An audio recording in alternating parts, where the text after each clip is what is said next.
the number one thing that people are getting wrong is that your body doesn't run on calories. It runs on chemistry. My goal is to change the way that we look at healthcare, to actually change the way that we do things. I'm going to teach you how to build how your body works, how to figure out how your body works, and then how to build a diet based on your body. You can have the pizza and the ice cream and the cookies and the things like that, but I'm going to teach you how to make them chemically so it's more beneficial to you. But now you understand. So you're not beholden on somebody to give you diet plans or meal plans all the time. You know how to make it yourself. If I can teach you how to be healthy, you can teach your kids how to be healthy. And now we've started changing the whole dynamic. We don't need the drugs. We don't need the labels of ADD. We don't need those things. We just need to get the body chemically healthier the way it was designed to be. And so when you're trying to figure out how to gain muscle or lose fat or make the body function the way it's supposed to, you've got to go back to the chemistry.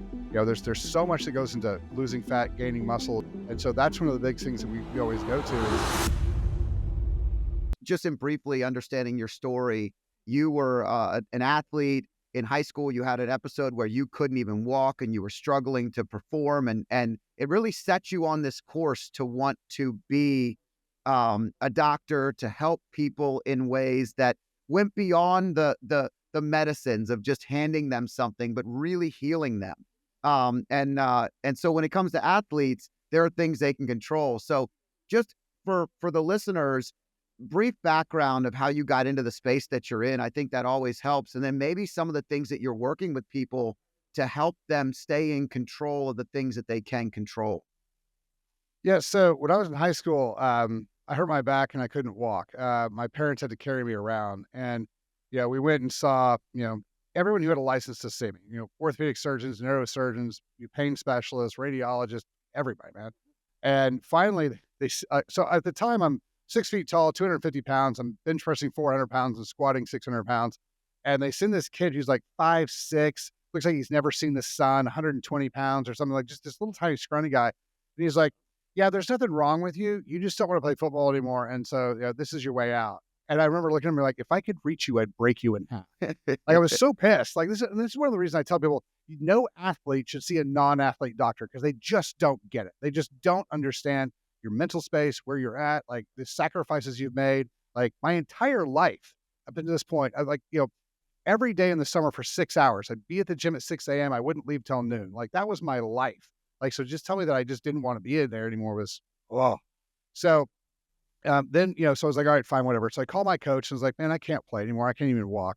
And he goes, go see our team chiropractor. And I'm like, man, I need a doctor, not a massage. And he was like, just go. And it was like, whatever. So my parents literally carried me in. He takes the same x-ray that the MDs had for like an hour and a half, clicks it and goes, oh, it's right there, and adjusts me. And I got out and hobbled out. And I was like, all right. And I went back to practice 3 days later. And I was like, okay, there's something to this. And so that, I've always been one of those guys where you can tell me something and I'm like, all right, I want to figure out this for myself. Like trust but verify thing for the guys who are old enough to remember Reagan. Hard-headed, yeah. Kind of hard-headed, but yes, I get it. I'm the same way. Very hard-headed. I'm like, if I don't understand something you told me, like, I'll go with it until I can understand it. So I go in, I got adjusted, and I was like, oh, okay, well, maybe there's something to this. And I started learning more about it. And that kind of put me on this path of, just because somebody says that's the way something works doesn't mean that's how it works. And so that's been kind of set me up for all the things I've been able to do. And so it's just always been, one of the things I learned from sports, and this is why I'm such a big sports advocate, is you can have anything you want if you're willing to work for it. That's the thing I learned from sports. And so, going through and figuring out, okay, well, if I really want to know how the body works, I just got to read. And so for about a decade, I've woken up at 4 a.m. and I'll read medical research for a couple hours. And it's been able to give me lots and lots of insight on how the body actually works and getting where we need to go. And so, that kind of who you create, on the field is kind of what's kind of driven me to where I am now. That's awesome. Well, I'm a firm believer in it. I have one of my sons plays for a soccer academy. The other one's a Division I college soccer player right now. So this has been the way of our lives. And funny enough, my youngest son, when he first went up to the academy at 14, he had all these, his calves were locking up. And we went to a doctor, a chiropractic doctor who does a lot of, lots of what I would call holistic medicine, not just, medicine where they're looking for a problem to look at how you can not play the sport, but something that they can get you back on the field. And, it was the advice that he was given, the consistent appointments that he's had, down to like having a small hamstring. I don't want to say tear, but let's just say it was a small tear, and and he goes in and he's like, "Yeah, did you take a shot to your calf the other day? Because I feel like this severe bruising here, and this is impacting your hamstring. And here's how." And it's teaching him all these ways to be aware and to be out in front and to learn that at 14, 15 years old versus waiting until you're 27 and your $20 million contract depends upon whether or not your hamstring's running or not, is so valuable. So you're preaching to the choir of believers right here, my man. I mean, I am 100% on board. What are some of the things that you're spending a lot of time on today that are maybe cutting edge, or something that you're seeing a lot of, that you tend to have conversations that are really game changing for people? Is there anything that comes to mind when you're thinking about their wellness, their health, that continues to pop up? You know, just going back to the biochemistry has always been something that we've been doing. I still have a lot better results with concussions than a lot of the other docs around here do because, the first thing you do is, we want to go back and look, okay, what's going on with the brain? So hyperbaric oxygen is going to be the number one thing we're going to do. Increase the oxygenation of the tissue by 1,000%. We'll increase methylated folic acid. We'll go through. There's a whole biochemical path we go through with concussion stuff that nobody else really does, because they view it like. And there's a lot of things where people view things and it's just totally wrong. Like the idea of a concussion's a bruise on the brain. A bruise on the brain is a hemorrhagic stroke, and you're going to die from that. So it's not a bruise on the brain; it's a biochemical issue. And so going back and fixing the biochemistry has really been a big thing. That's been a big deal. And then the thing that gets me in the most trouble when I talk to people about it, is if you look at the body as a chemical machine, the first thing you're going to find out, as far as the things that the number one thing that people are getting wrong, is that your body doesn't run on calories. It runs on chemistry. It runs on adenosine triphosphate, not calories. And so when you're trying to figure out how to gain muscle or lose fat or make the body function the way it's supposed to, you've got to go back to the chemistry. And so that's one of the big things that we always go to is, where's your methylation function? Where's your supplementation piece? Are you getting enough sleep? There's so much that goes into losing fat, gaining muscle, and becoming a high performance athlete outside of just, the workouts and the lifting. That's really where a lot of the key stuff is where's the chemistry that's going in your body. So that's really the biggest thing that we work with that's a little bit different, is that we actually work on the chemistry of the body. That's great. Yeah, it's so interesting. As I've aged, I've changed so many things, and in some ways, I'm healthier today than I was a decade ago. And it's based on wisdom. It's based on knowledge. It's not based on anything other than just opening up my brain, being curious, learning over the years of what works. Because I look at it like every car is a little bit different. Like what you need to run it is a little bit different. And if you're built like a Ferrari and you run at 100 miles an hour everywhere you go, and a lot of these athletes, a lot of the high performers that listen to this, even moms that are high performers in the house, that are doing full-time jobs plus running everything in the home. Like we have so many people that listen to this show that are high performers. You're running at a level that requires a different level of care, and understanding what's important to your body is the start. And I think that's where you start, is you really give people the education of their own body, right? Yeah, my goal is, because like we were talking about earlier, my goal is to change the way that we look at healthcare, to actually change the way that we do things. And so, like, my favorite thing to do is to bring people in and be like, all right, I'm going to teach you how the body works. Like, I'm going to teach you how to build how your body works, how to figure out how your body works, and then how to build a diet based on your diet, based on your body, that you can have the pizza and the ice cream and the cookies and the things like that. But I'm going to teach you how to make them chemically so it's more beneficial to you. But now you understand. So you're not beholden on somebody to give you diet plans or meal plans all the time. You know how to make it yourself. You know how to exercise for your body. Like, the deficits that you have. So like, again, you look at some of the DNA stuff, the MTTR, the MTFHR, these little deletions where we need help with methylation. Well, there's a lot of parts of your body that don't work right because of what happened with your genetics. If you understand that and you can take the supplementation to overcome them, it's really, really nice. But my whole goal is, if I can teach you how to be healthy, you parents, you can teach your kids how to be healthy, And now we've started changing the whole dynamic. We don't need the drugs, we don't need the labels of ADD, we don't need those things. We just need to get the body chemically healthier the way it was designed to be.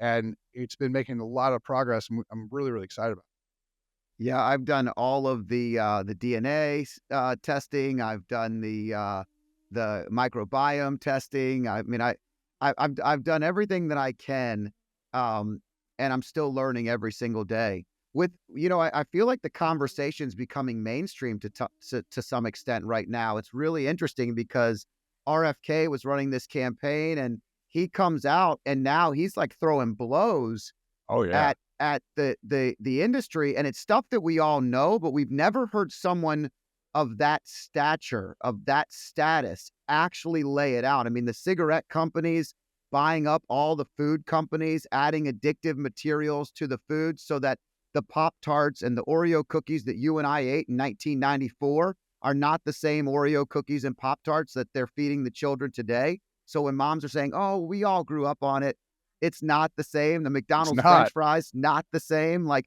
how do you feel about the current environment? Because I feel like this is so pertinent right now, but it's almost to me, I'm sitting on the sidelines going, "Oh man, I've been waiting for this. Please, somebody change the trajectory of our culture." How are you feeling the same way? What stands out to you?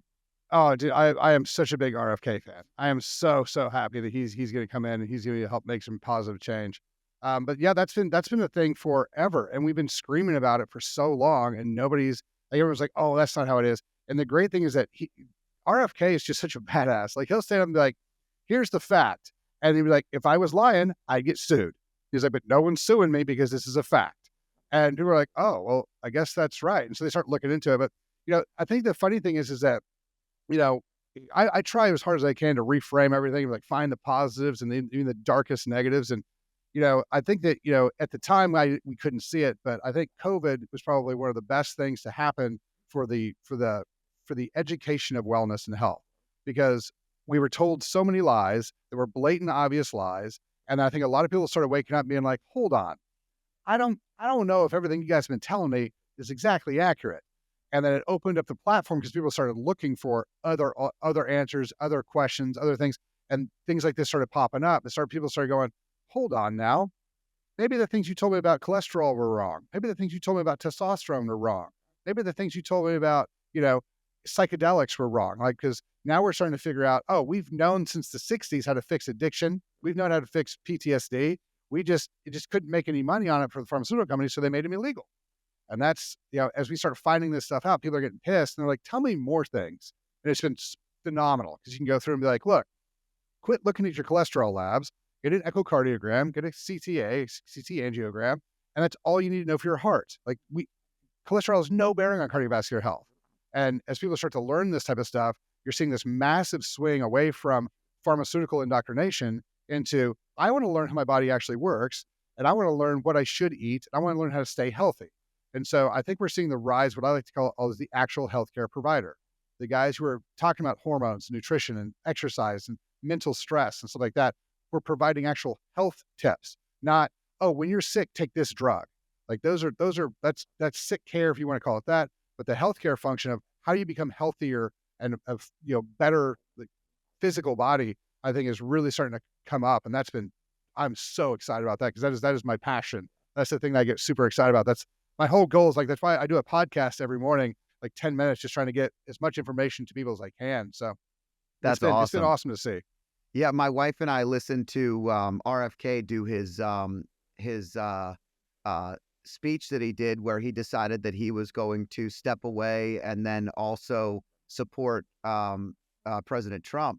And in that presentation, he talked about Casey Mears and her new book. I think it's Mears is her last name. And the new book on, the exploitation, how she was a Stanford educated doctor and she just gave it all up. And so my wife and I spent a lot of time on the road going back and forth to our son who's living away from us. And we're listening to these podcasts, and we're both like looking at each other like, man, we've known so much of this stuff. We've been eating so well for so long because because we believe in this. Also because I had some issues with colitis and gut issues that I started to realize once I took control over it, and I started eating the things that were the right things. I started managing stress. I started doing things that I could regulate. A lot of this stuff you start to pay attention to. Okay, what kind of meat are you putting in your body? Is it the right kind of steaks? We started buying from a local farm for steaks and chickens and I mean just all kinds of stuff. Then you start recognizing when you go out to eat, you're like, this chicken tastes like shit. It's Yeah, awful.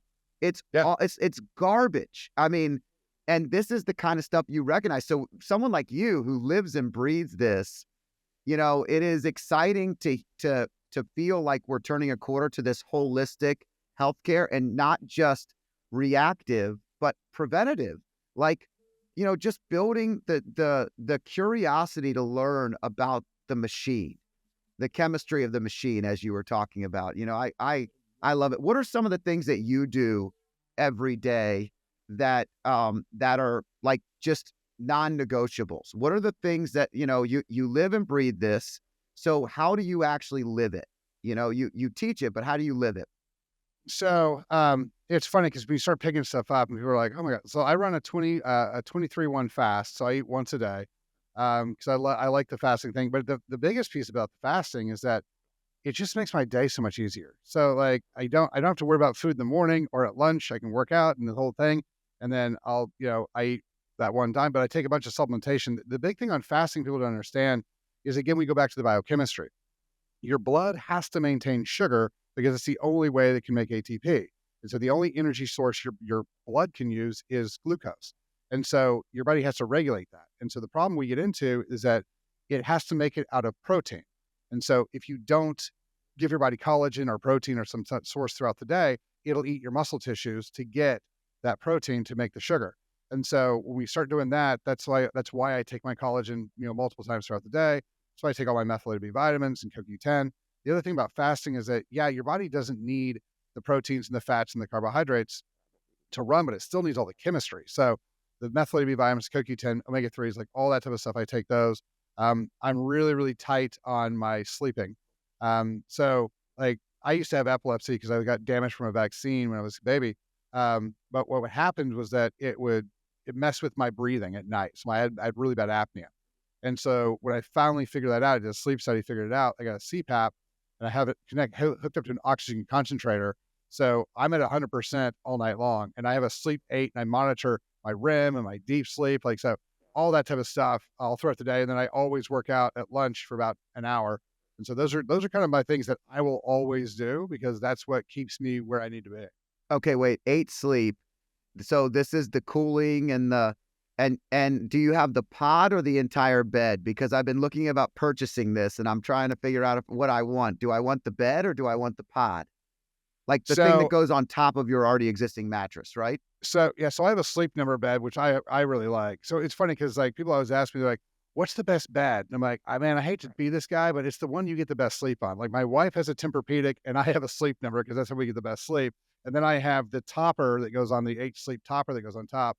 And that's been out of all the ones I've tried, the sleep aid system, the topper piece is my favorite. But it's cool because it's full of water, and so it's really easy to heat and cool you really really well, and it vibrates to help wake you up. It's such a cool system, but it looks at like heart rate variability. It looks at REM sleep, deep sleep, movement, snoring. Like it calculates all that stuff, and so that's a really cool system. So if you're looking at getting one, that is I'll tell you the best system I've seen or used. So that if you're looking at buying one, that's the one to spend the money on. Yeah, we're definitely we have a sleep number right now and we're we've used it for years. We're looking at getting a new bed and then we're also going to have that, I think. We have two different temperatures. So my wife runs hot and I run cold. So like I get in and I'm freezing all night and she is and that's partly because if you're listening to this, I'm bald and it doesn't help you when you're I don't have a ton of meat on my bones, but I'm also bald and she is not she is not the same temperature. So we try to it's interesting to me that we could actually have a temperature gauge between the two. And so our neighbor told us about it a long time ago and we're late to the party. So we might have to pull that trigger. Yeah, no, it's cool because she can be you can turn your heat up and she can turn her cold up, and it's awesome.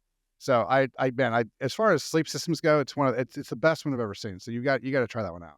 But the value of sleep is really crucial. I started taping my mouth shut when I started to realize the value of breathing through my nose. And in Dr. James Nestor, who I've met through my Genius Network, and he's done a couple of really good podcasts. Joe Rogan was a great one if you want the quick version. But I started doing that. My sleep went through the roof comparatively to what it was all those years. And so, little tiny things that we pay attention to that you track are so amazing. And I think it makes a big difference. Well, Um, the go ahead. biggest thing we talk about, like when I talk to people about how like they're not getting their musculature gains or their weight loss, their fat loss they're trying to do, and I always go, first thing I go to is I'm like, tell me about your sleep. They're like, what? I'm like, look, you go to the gym to tear the muscle tissue down. You go to sleep to rebuild it. All the healing, regeneration, recovery happens when you're asleep. If you're not dead set on your sleep, your gains are going to suffer seriously. So you've got to make sure that your sleep is set a bedtime, set a wake time, make that really serious. I do a whole meditation piece for people so they can kind of calm their brain down, get off your cell phone, get off all your devices 20, 30 minutes before you're trying to fall asleep, because your eyes are brain tissue and it's going to change the way your brain functions. So there's a whole big piece to it. But, a lot of people are overlooking their sleep because they're like, oh, I'll get some sleep tomorrow. No, there is no sleep tomorrow. There's gains tonight. Like that's how you're going to do this. And so like that's been a really big piece. That's why I usually start with sleep because it's something that people really overlook, because they just think they don't. I don't have time. You're not going to get your gains then. So sleep's a big one. I wear a Whoop. I don't know if you wear a wearable, but I have a Whoop. I've tried the Aura Ring. I don't love it as much as I like the Whoop. I've been wearing the Whoop since 2019. And when you wear something for that long, you start to notice trends and things that change. I've talked about it on the show before, but probably from like 44 to 46, 43 to 46, the biggest change I've noticed is how alcohol impacts my sleep. And it always has, I'm sure, but the level of just small amounts, and the older I get, the less I mean, it is drastic to the point where I'm like sitting having a glass of wine going, all right, I really want this wine with the steak, but I need to make sure that I have 3 hours before I'm ready to go to bed because I know that will maximize my ability to sleep. And I'm thinking these things through, which changes the whole dynamic of how you make decisions. Knowledge should, like, the more the difference you should have. Like I quit drinking. I quit drinking last year for the bodybuilding thing, and after about 6 months, I was like, why was I drinking so long? Like I kept thinking, I was like, all the time, like there's probably a handful of times where the alcohol made the situation better, and there's a giant number of times the alcohol made the situation less appealing. So I started thinking through it, and I was like, I'm done with the alcohol thing. But on the wine, one of the big things people don't understand is that if you're buying wine from this country, you're getting toxins in your wine. So get the Malbecs from Argentina, get the stuff from Europe. Italy's probably the best country for laws on toxins. So if you're going to drink the wine, Italian, Argentinian, don't drink this stuff from the US because they've got all sorts of, they legally have to put stuff in it that is toxic. So don't do that. I can attest to it. I did not give up drinking 6 months ago, but or a year ago. What I could tell you is on the Italian wines, I've been to Italy a couple times in the last year and two, and we've gone back and forth and then brought back or shipped back a ton of wine. And if I drink the Italian wine, it's a completely different experience. It still doesn't impact your sleep great, but it's not the same impact. The toxins are substantial. So, it's Italian wine is the way to go. I love a good Montepulciano. So you're not that's I got to figure out how to level that down with the steak or whatever we're eating, but definitely the sleep is important, and it does make for a game changer. And how you feel the next day, how you cycle into the next day, all that stuff is so important. When you're looking at athletes and you're talking about, there's so many different supplements, performance enhancing drugs, all these things are hot topics at all times. What are the supplements? NCAA has certain rules for what athletes can take. Pros have certain rules. How do you advise? Is there some core level of of I can always do this. We can always do this creatine. We can always do this collagen. We can always do. And are there some edgier things that you're paying attention to that we may see kind of hit the mainstream? Just curious. So, obviously, the creatine's a big piece, especially for the funny thing is people have been talking about muscle creation and stuff like that with creatine for a long time, but it's highly neuroprotective. Like it's funny because like we'll get moms in here, these teenage kids who are playing football, and they're like, I don't know about creatine. I'm like, your son definitely needs to be on creatine. And they're like, why? And I'm like, well, it'll help grow muscle, but it's highly neuroprotective. So if they get a concussion, they're going to heal much faster. And moms are always like, all right, we'll get the creatine then because it's that one's a big one. Um, Is there a certain creatine that you recommend, or is there anything? Do you have a site that people can go to kind of look at your supplements or your recommended supplements? Yeah, so pillarsofwellness.com is where all the stuff I take is on there. Okay. Like, and I take a bunch of stuff, but like, so all the pre-workouts and stuff that I take are on there. And then the fun thing is that right now the profits from that goes to my charity to help. We use psychedelics and ketamine to break PTSD and addictions in veterans and first responders. So if you guys are looking for a place to get supplements, pillarsofwellness.com will at least help out a lot of veterans and first responders. But so D3 is also a big one. So again, D3 is not a vitamin, it's a hormone. D3, so the definition of a vitamin is essential nutrient that cannot be made in the body. D3 is made in the body, so it can't be a vitamin. There's a lot of new research that's calling it a hormone, which is good. They're finally tracking that down. But it helps move ions around the body. So the reason why it's good for your immune system, your bones, everything else is because it directs calcium, magnesium, potassium, all those things where they need to go.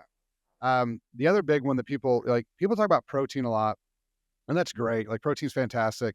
There's lots of proteins that are out there fine. The problem is that your body doesn't want protein. It wants amino acids. And so if you're talking about building muscle tissue, leucine and isoleucine are the two most important ones you can get, which is why everybody likes whey, because whey has a giant concentration of leucine in whey protein. But so branched chain amino acids are probably the best options. Like as soon as I get done working out, I'll take 2 scoops of the branched chain amino acids that are on the site. And then right before I go to bed, again, because that's when you regenerate and heal, I'll take another 2 scoops of branched chains right before I go to bed. Omega-3 fatty acids are super important for anti-inflammatory function. And then depending on, so when we start talking about, so NCAA and the pros have one set of standards and then everybody else has the other. And so, when you start talking about taking, the testosterones and the peptides and stuff like that, one of the things you have to understand is that one of the reasons that they're quote unquote bad for your liver is because they're asking your liver to work harder. And so if you want to be able to take some of these things like Winstrol, Anavar, like some of these orals are really, really on this list, you've got to really upregulate the nutrients to your liver so that it doesn't create damage. So methylated B6 is a big one. We've got to increase, I like to use TUDCA, which is a special bile salt acid. And then the coffee enemas are a great option for a lot of this stuff to decrease inflammation and heal the liver. And so depending on how much you supercharge the engine, you've got to work on the cooling and the airflow and everything else that goes to it. So, that's one of the big things people are not recognizing when they're taking testosterone or any of the other androgens is that exactly how they're playing with the rest of the system. So those are some of the big ones. And then the biggest one we're seeing right now is the semaglutide and the GLP-1s. The problem we get into with those is that we've given metabolic tools to people who don't understand metabolic chemistry. So, and the biggest piece of this is that if someone's talking about calories, they shouldn't be allowed to use GLP-1s because what you have to understand is that GLP-1s, one of the things they first do to the intestines is they inhibit the absorption of sugar, which means that, again, your blood has to have sugar, so it has to make it. So it makes it out of proteins. This is why the vast majority of people who are losing weight with GLP-1s and semaglutides and Ozempic and stuff like that, they're losing muscle tissue because your body's trying to replace the sugar it's no longer getting by eating your muscle tissues to create the sugar. So you got to radically increase the proteins and the collagen in these people, bring their testosterone levels up so they can heal, regenerate, and repair, and then have them do something exercise-wise to keep the muscle tissue active so we're rebuilding muscle tissue. So there's a couple of different pieces in this that we're seeing normal stuff, but people just haven't gotten into the chemistry, and so people are having problems with it. So probably the other biggest one is I try to pull as long as I can, as long as the rules are okay with it, I try to pull people off your anti-inflammatories, your NSAIDs, your Tylenol, your Advil, and get them onto a low dose CBG, like CBD or cannabis, because cannabis, I did a TED talk on this. Cannabis replaces opioids for pain modulation 64% of the time. And the vast majority of the time it doesn't work is like when we're talking about fentanyl for surgery. So if your body's aching, a small dose of cannabis, even not enough to get you high, will get tremendous benefit as far as pain and anxiety and stuff like that. So those are some of the things we always try to work our athletes into is what's the best chemical for your body's chemistry to actually get your goals where you want to go in the safest manner possible so we have the longest longevity life. That's the big piece that I think people aren't looking at is how does my chemistry work with the foods and the supplements I'm taking? That's huge. And notice, for the listeners out there, we talk about things that are obviously on the cutting edge of healing, from the PTSD healing with ketamine and some of the other psychedelics, to the cannabis and the CBD that are healing with pain. This is stuff that, how is that being received today comparatively to 5, 10 years ago? Are you feeling like we're making the inroads where that can be the conversation that actually leads us in the right direction? Or are you still hitting a wall as you try to break through into what we know works that we're ignoring? The cannabis is making giant strides, and the cannabis thing always goes back to Charlotte. If you remember the stories 10 years ago of the firefighter whose daughter was having all the seizures, and the drugs weren't working, and they started giving her cannabis, and the seizures stopped, and the dad got arrested because he was in the wrong state to help your kids, and so they had to move to Colorado. And after that, people were like, "Hold on." Like this little girl actually was getting better, and so they started doing more and more research, and so that's been really helpful as people have started coming out and been like, "Hey, the cannabis is helping me with my PTSD. The veterans who come out and talk about it, like it's helping with pain. I don't have to use opioids anymore." As people have started getting more educated and the stigma and the lies around it have been broken down, I think people are starting to realize maybe there's something to this. Like that's been beneficial. And then, like the biggest thing that's helping with the psychedelics is people coming out and talking about it. You haven't heard a whole lot of horror stories. You've heard tremendous greatness. I did this talk on this at a seminar, and a veteran came up to me afterwards and goes, "I'm alive today because of ketamine." And I was like, "Oh yeah?" And he's like, "Yeah." He goes, "I was planning on killing myself on a Saturday." Just like totally nonchalant, like this is just a normal thing for people to do. And he was like, and then one of my platoon buddies wanted me to go do ketamine with him on a Wednesday because, he just didn't want to do it alone. And he leans in, he's like, "'Cause I mean, what's it gonna do? Kill me?" And I was like, "That's the most awkward joke." I don't know how to respond. Like it was still like to this day, I'm still like awkward because I don't know what to say to that. Right. But so he comes in, he was like, "So the first one I did," he goes, "it didn't fix me." He was like, "But it took 20% off." He's like, "So imagine you're laying on the ground, you have 10 45-pound plates on your chest." He's like, "Someone comes and takes 2 away." He's like, "You can still feel the 8." He's like, "But the 2 that left, you can definitely notice." He's like, he's like, that gave me hope." So I went back and I did it 10 more times. He was like, "And now I don't have any PTSD and everything's great." And so when people start hearing stories like that, and the question is, what else do we have? Like if you name like what else fixes PTSD, and people are like, "Nothing." But we'll go try this. It's legal. It's all over the place. Like just Google ketamine near me, and like there's a bunch of mental work I like to put people through before they go in because so they know how to deal with it better. But man, it is so much better. Like I've talked to guys, and I'm like, "How bad was your PTSD?" And they'll be like, "I know what all my guns tasted like, if that tells you anything." Like every day I had to come up with a reason not to kill myself. And they went and did ketamine, and 4 weeks later, they're totally fine. And it's not like a 10-year process. It's like, you do 4 or 5, 6, 7 of these sessions, and it can be over in a month. Like these guys are like, "Oh, it's 90% of it's gone. Like 90% of my problem's gone in a month." And the same thing, we get the same stories with addiction. And so, like, the more people who are talking about this, the more people who are willing to try it, and the more people who are going, and even like you said, the moms, like, you don't have to be shot at, you don't have to see horrible things, the divorces, like everybody's got financial strain right now. Everybody's had a bad breakup. Everybody's worried about their kids. Everybody has this giant daily stress that's just beating in your skull. This stuff helps reset that because it lifts all the neurotransmitters at once and lets your brain kind of reset the default neural state. And it's a phenomenal tool along with talk therapy to really, really, really get people back where they need to go. And the more people who try it, the more people we can talk about it, the better we're going to get at this. So it's been fantastic for just talking about it. What types of challenges are they seeing? Are there any negative effects? Are there things that research is showing?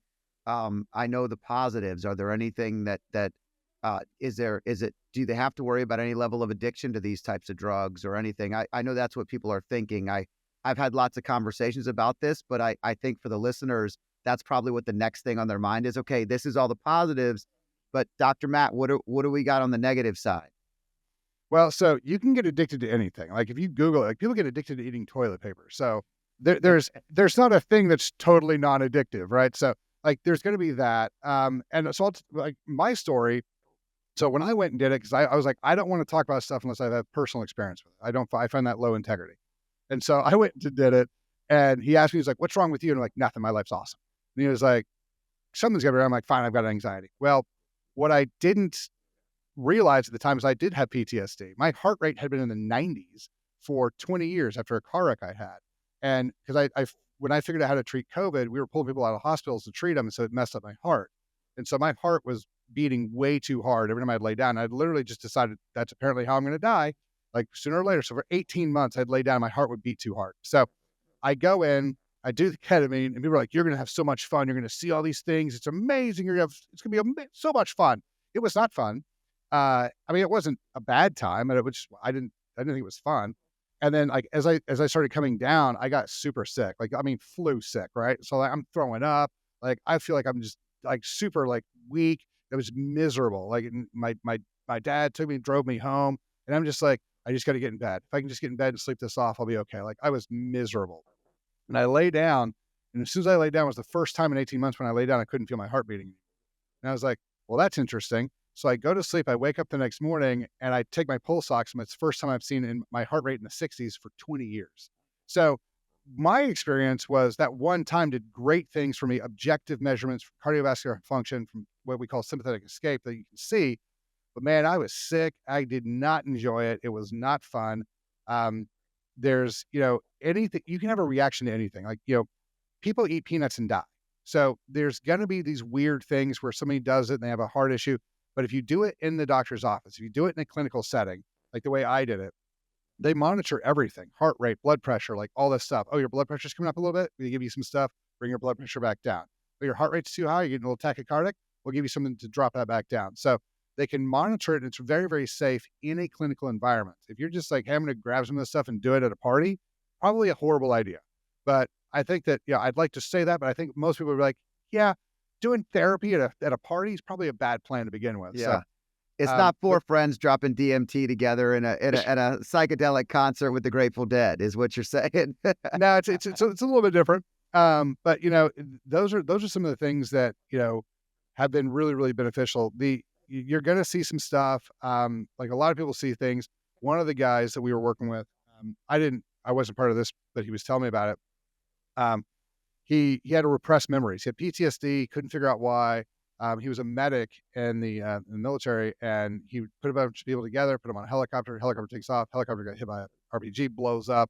Like all those guys he knew, he just put back together. Obviously died, and he repressed that. Now, when he went through the psychedelic process, that memory came back out, and it was not fun for him. It was horrible to relive and that type of thing. But once it was out, it was gone. And so, that really helps his PTSD. So there are some things you might see you don't want to see. There's some things that you might not want to relive that you go through. But as far as long-term negative health risks, there's very, very few. Like it's going to be that rare thing where you just happen to be allergic to this and we didn't know, like that type of a thing. But again, if you do it in a clinical setting, most of that stuff you're going to be able to come out with just fine. That's awesome. Right, we're covering some really cool stuff, and this is fun to listen to. I know, just as someone having the conversation. So I hope everyone's enjoying listening to this while we're having it. But we have a lot of, I'm in my 40s. I have a lot of friends in the same age demographic, and for our wives, for our friends' wives, their friends at the gym, they're all kind of talking about perimenopause. They're talking about this premenopausal decade that no one's ever talked about. No one's ever given the grace to women about the hormonal imbalances, the challenges of the body changing. There certainly are very few husbands out there that really understand what's happening while it's happening, but it's happening. And I'm just curious as far as, we talked about some of the PTSD. We talked about some of the other things that you're seeing. What are some of the things that this demographic can pay attention to that might be helping them? Anything that you're seeing or advising in your space? Absolutely. So, again, the way we classify things damages a lot of thinking. Testosterone being a male hormone is probably the worst thing that you can think of. So here's the fun thing. So we'll get women in all the time. And I love working on couples because the guys and the women will come in and they'll sit and they kind of sit like just normal, like sing straight up. And then, we'll talk to them like, how's this? How's that? And they're like, well, I have hot flashes, night sweats, vaginal dryness. My libido's low. My energy's low. I'm getting fat, stuff like that. We'll pull their blood and we'll raise these women's testosterone levels back up. And one of the things I always tell, there's a story I always tell them is I had a 52-year-old woman come in, got her on testosterone. She comes back in a couple months later and she's like, hey, I had one of the craziest orgasms I had last night in a long time. She goes, was that from the testosterone? I was like, yeah. And she goes, you didn't even tell me that. She goes, you need to lead with that next time. And so like, it's so much fun because what happens is that when these women get the testosterone back where they're supposed to, testosterone naturally converts into estrogen. And so the hot flashes, the night sweats, the vaginal dryness can all go away and you get your libido back and you get your energy back and you get to build your muscle tissue back and you get your bone density back and your mental clarity by raising the testosterone levels up where they're supposed to be. So here's the fun thing. So like I told you, these couples come in, they sit like kind of straight up and then like they come in, for the next checkup, like 2 months later, and they will literally pull the chairs closer together and they'll lean towards each other because like now they're, here's the thing. When we talk about love language, we talk about the things men need and the things women need. The vast majority of men, our primary or secondary love language is physical touch. So if you give the woman back the ability to have stronger, better orgasms because her clitoris is engorged and actually gets blood flow and nerve function again, and so her orgasms are good, her libido is good, her energy is good, she's probably going to want to have sex more often. Well, now all of a sudden, he's having sex more often. He feels loved. He feels fulfilled. He's willing to do things for her. And all of a sudden, the relationship gets really, really tight again. And it's so much fun to watch that happen. So when we talk about, the best things for marriages are, if you can deal with the finances, great. But the sex is easy to deal with. The top two reasons people get divorced is their money and sex. Right. Well, let's fix the sex. It's easy. Make her like want it again. And then the first thing that happens when we talk about sex drive and sex function, they're like, oh yeah, it's so much better. First thing I do is I look at the guy and I go, have you read the 5 love languages? And they're like, what? I'm like, okay, new homework. You guys both go home, read this book, figure out what each other's love language is, and then you guys can talk to each other that way. Because a lot of the guys were like, all I had to do is tell her hair looks good, and that's the same thing for her as me having sex. And you're like, Words yeah, of affirmation. Words of exactly. affirmation. Right. Huge. And all of a sudden, people are like, man, this is so great. So when we start talking about how you're feeling, remember, if you feel something, good, bad, indifferent, it's a chemical thing. So we need to look at the chemistry. We need to reset the chemistry. Like, so is it a testosterone thing? Is it the like ADD is a big issue with the processed chemicals and the stuff that we're taking in. So if we have something going on in our body that we know isn't right and we want it to get better, look at the chemistry every time. And if we can bring it back to the way we were designed to function, you will get back the things you were designed to have. And so you get the libido back, you get the hot flashes, night sweats, vaginal dryness to go away, the energy comes back, everything starts getting better as we restore the body back to where it's supposed to be. I don't want people to think of taking testosterone like taking a drug. Your body naturally makes it. You're just not making enough. So just like anything else, your body's not making enough of D3, B vitamins, anything, raise it back up to where it's supposed to be and you'll be fine. The vast majority of people who don't make enough testosterone, they don't make enough testosterone because of their stress level for a long period of time. And if you want to tell me that these wives and these moms have not had a giant level of stress over the past couple of years, you forgot what COVID was. So it's been a bad trip psychologically for a lot of these people. Give them back the stuff that makes their body run right. That's the biggest thing. So grab your testosterone, get with someone who knows what they're doing with testosterone and raise it up. It'll be great. Like the vast majority of patients we worked with, 95% of the women, just testosterone is all they need. They don't need estrogen. They don't need progesterone. So and that helps them with the weight. That helps them with the weight as well, correct? Because the other thing that happens is they start to get they're doing all the right things. And you hear this a lot with our friends. They're doing all the right things. They're eating the right foods. They're exercising almost excessively and they're not seeing the results. And part of the result is the chemistry is not correct. Exactly. So testosterone is the healing hormone. If you go to the gym and break your body down, what's healing it back together? If you don't have the testosterone, you're not going to heal. So we get into what's called the point of diminishing returns, this over-exercising you're talking about. So if you go to the gym and break yourself down 4 units, but you can only rebuild 3, you've done more damage than your body can handle. So you need to do something to change the body's ability to recover, regenerate, and heal. And the number one thing to do is testosterone. Like people come in, I want this peptide, I want that peptide. I'm like, balance your testosterone first, then add the peptides on top. That makes perfectly good sense. All right, so a couple of quick questions here, and we'll wrap it up. If, let's say, my wife and I, or if one of our listeners wants to come out and work with you and understand, give us the process. What does it look like? What's involved?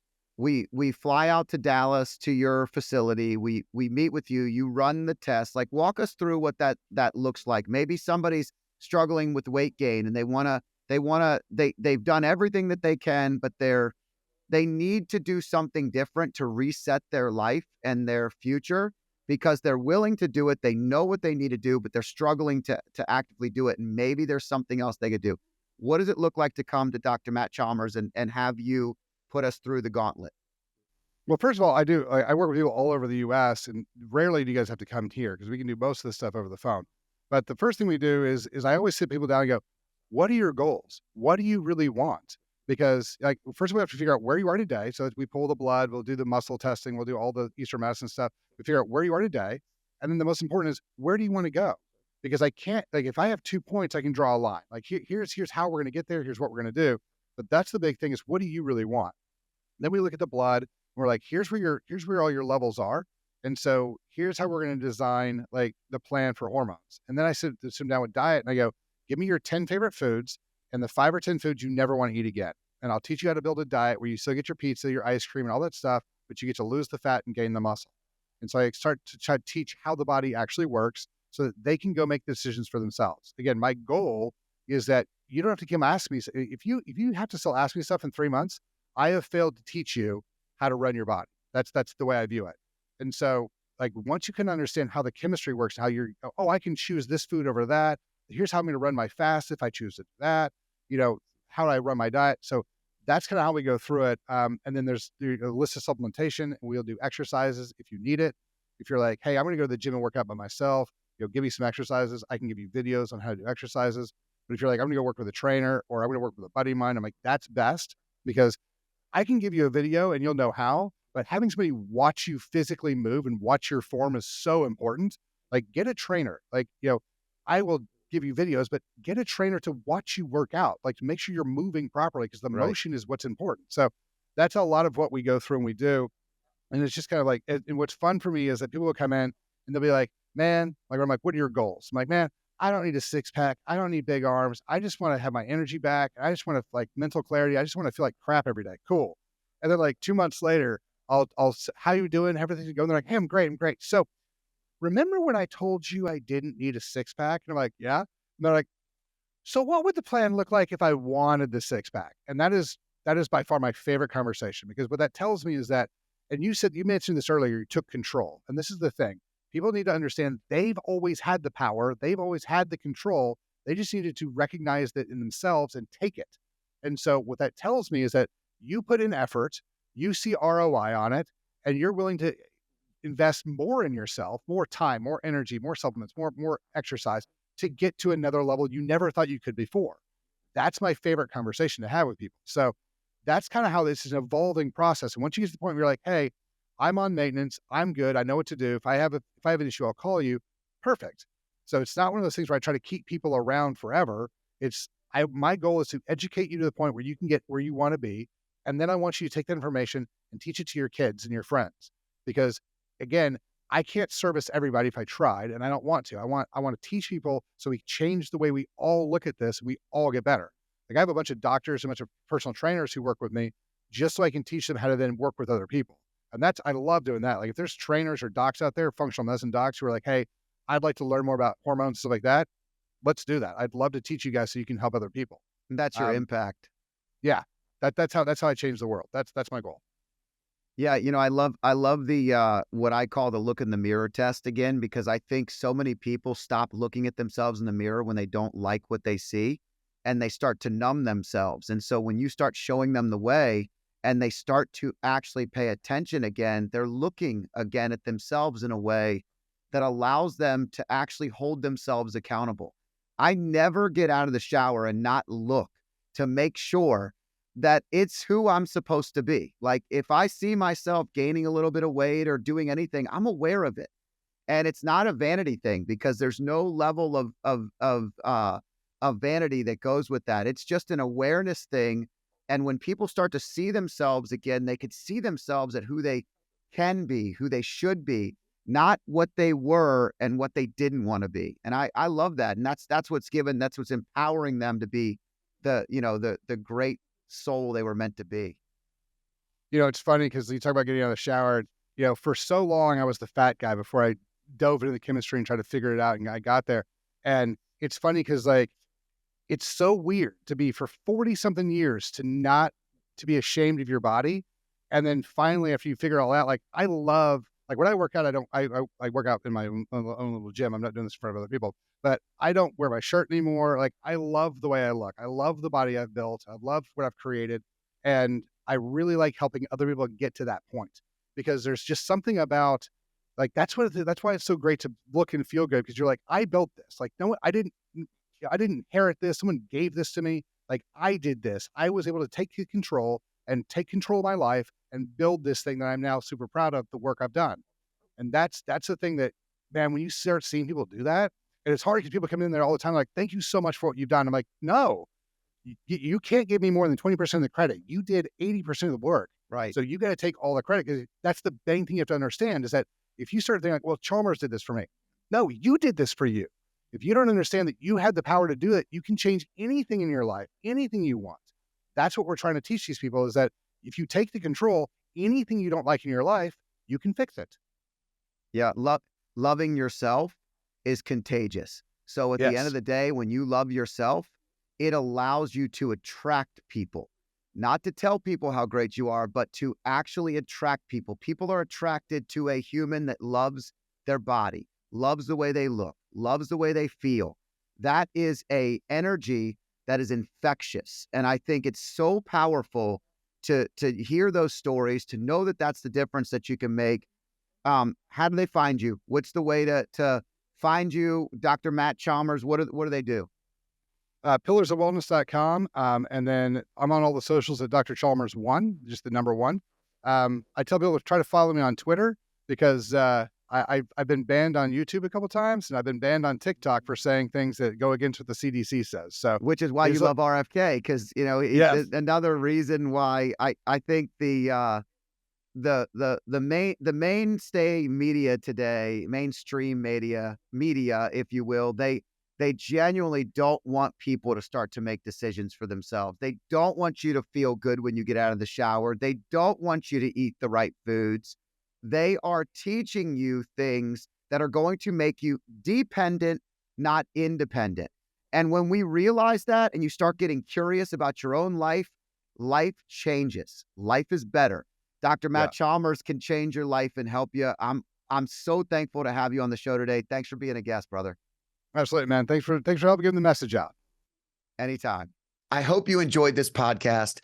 If you liked it, there's more where this one came from. Click here and enjoy some more.